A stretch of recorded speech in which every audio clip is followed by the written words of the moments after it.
सर्वांना नमस्कार। आजच्या व्हिडिओमध्ये स्पार्क वापरून विविध फेरस धातू कसे ओळखायचे याबद्दल चर्चा करूया। या सत्राची उद्दिष्टे, हा व्हिडिओ तुम्हाला उपयुक्त राहील। 1. टूल रेस्टवर धातूंना आधार द्या। 2. चाकावर धातू बारीक करा। 3. विविध धातू ओळखा। हे प्रॅक्टिकल करण्यासाठी लागणाऱ्या यंत्रांची चर्चा करूया। ग्राइंडिंग मशीन 1 नग, cast iron, wrought iron, pig iron, low carbon steel, medium carbon steel, high carbon steel, stainless steel, high magnesium steel आणि टंगस्टन मॅग्नेट स्टील यांसारखे विविध फेरस धातूचे तुकडे पिसण्यासाठी वापरले जातात।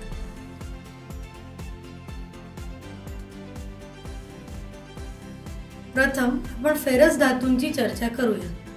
फेरस धातू म्हणजे त्या धातूंचा संदर्भ ज्यात लोह असते। फेरस धातू सामान्यतः उच्च कार्बन सामग्रीमुळे आर्द्रतेच्या संपर्कात आल्यावर सहज गंजतात। क्रोमियम, निकल, मॅंगनीज, मॉलिब्डेनम आणि वेनेडियम मॅंगनीज यासारखे इतर अनेक मिश्र धातू घटक फेरस धातू तयार करण्यासाठी वापरले जाऊ शकतात। फेरस सामग्रीचा वापर अभियांत्रिकी आणि गैर अभियांत्रिकी उद्देशांसाठी केला जाऊ शकतो, जसे की साधने, पाईप्स, कंटेनर, कटलरी आणि गगनचुंबी इमारतींसारख्या मोठ्या बांधकामांसाठी।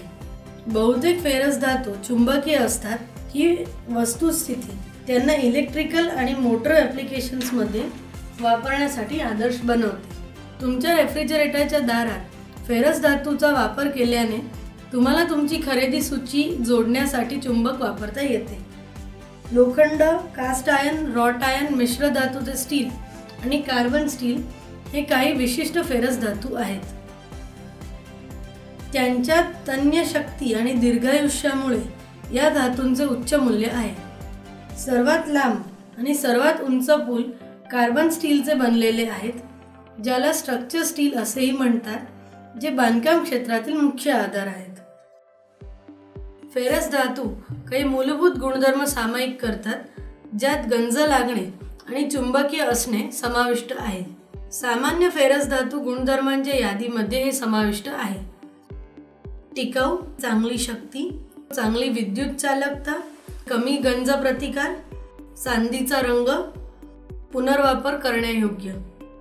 मिश्र धातू नसलेले स्टील्स, ज्यांना कार्बन स्टील्स असेही संबोधले जाते, कार्बनचा वापर मिश्र धातूचा घटक म्हणून करतात।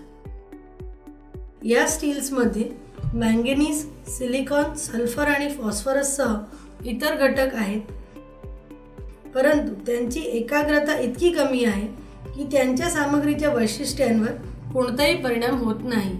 मिश्र धातू नसलेली स्टील्स त्यांच्या कार्बन सामग्रीच्या आधारावर 3 श्रेणींमध्ये विभागली जातात: निम्न, मध्य आणि उच्च। प्रत्येक श्रेणीमध्ये अद्वितीय गुणधर्म आणि प्रक्रिया तंत्र आहेत। 1. कमी कार्बन स्टील। कमी कार्बन स्टील्समध्ये फक्त 0.05 ते 0.25% कार्बन असतो। सामान्यतः सौम्य स्टील्स म्हणून ओळखले जाते। या स्टील्सचा वापर नट आणि बोल्ट किंवा फोर्जिंग सारख्या उत्पादनांसाठी केला जातो, कारण ते परवडणारे आणि लवचिक असतात। काही स्टील्सचे कार्ब्युरायझिंगमुळे त्यांचे पृष्ठभाग कठीण होऊ शकतात। 2. मध्यम कार्बन स्टील। मध्यम कार्बन सामग्री असलेल्या स्टील्सची श्रेणी 0.25 ते 0.6% पर्यंत असते। कमी कार्बन स्टील्सच्या तुलनेत या उच्च कार्बन सामग्रीमुळे स्टीलची ताकद आणि कठोरता वाढते। हे स्टील्स कमी कार्बन स्टील्सपेक्षा कमी लवचिक असतात। मध्यम कार्बन स्टील्समध्ये जास्त कार्बन आणि मॅंगनीज असल्यामुळे ते टेम्पर आणि क्वेंच केले जाऊ शकतात। ऑटोमोटिव्ह क्षेत्रासाठी गिअर्स, ॲक्सेल आणि शाफ्ट यांसारखे भाग बनवण्यासाठी वारंवार वापरल्या जाण्याव्यतिरिक्त हे स्टील्स रेल्वे अनुप्रयोगांमध्ये वापरण्यासाठी योग्य आहेत। 3. उच्च कार्बन स्टील. सर्वात मजबूत नॉन अलॉयड स्टील्स उच्च कार्बन स्टील्स आहेत, ज्यात 0.6 ते 1% जितकी कार्बन सामग्री असते.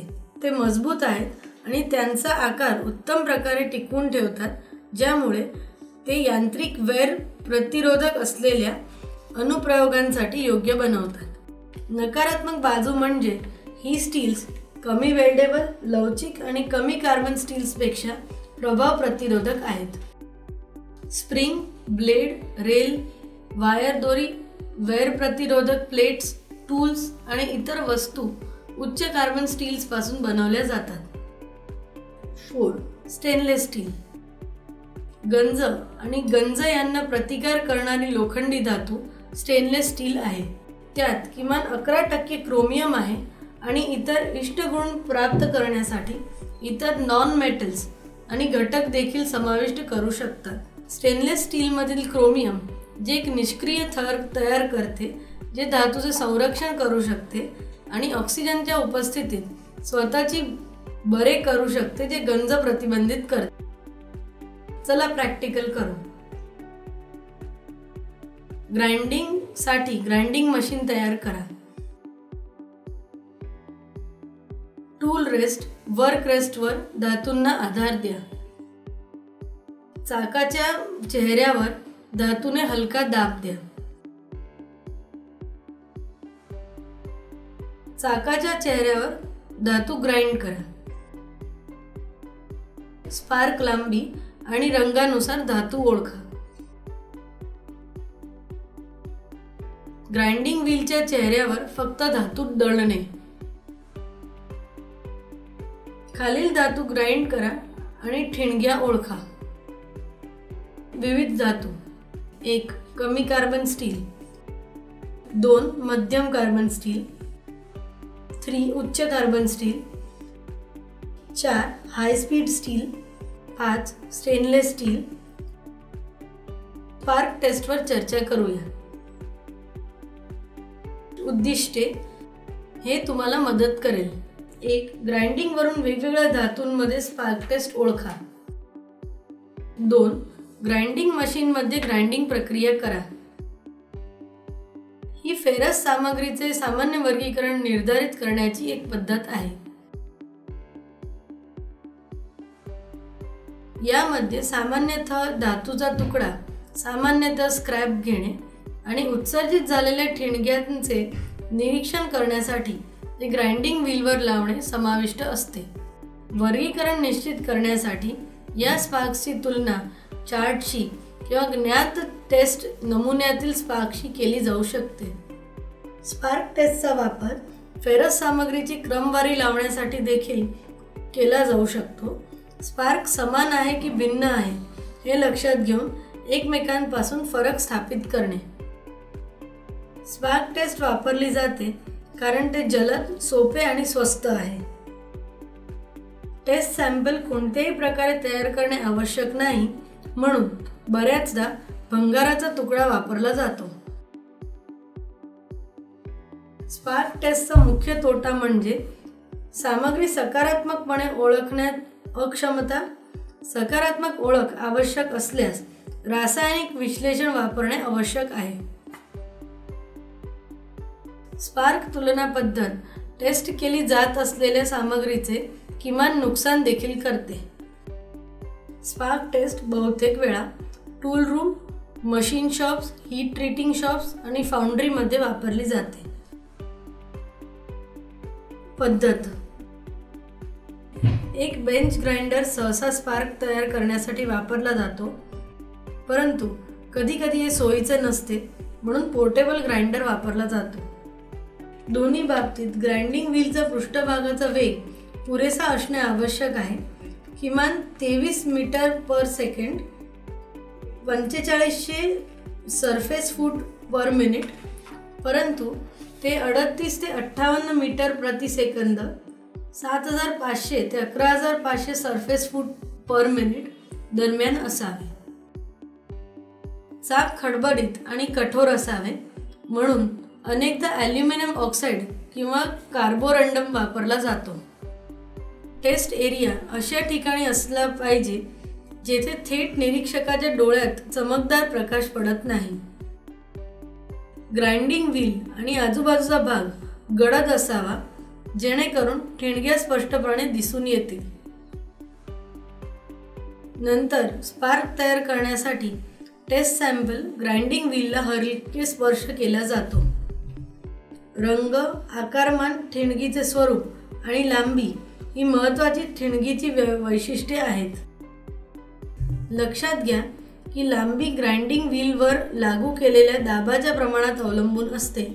त्यामुळे नमुन्यांसाठी दाब तंतोतंत समान नसल्यास हे एक खराब तुलना साधन असू शकते. तसेच मेटलिक बिल्डअप काढून टाकण्यासाठी ग्राइंडिंग व्हील वारंवार स्वच्छ करणे आवश्यक आहे.